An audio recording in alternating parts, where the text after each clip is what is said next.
איך זה באמת שבמשפחה אחת יש שני אנשים שעוסקים בתחום שהוא כל כך צער?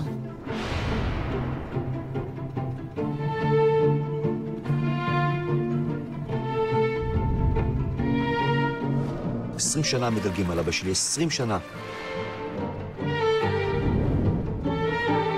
שמחה לבשר לך שהוחלט השנה להעניק לך את פרס ישראל. מזל טוב.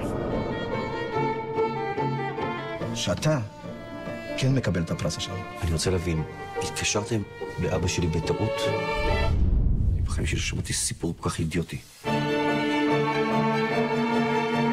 אני מספר לו על הטעות הזאת, אני קובר את הקשר שלי איתו לתמיד. אולי תרצה להגיד כמה דברים לכבוד הזכייה של אביך? אין לי מושג מי זה האיש הזה. הוא אבא שלי.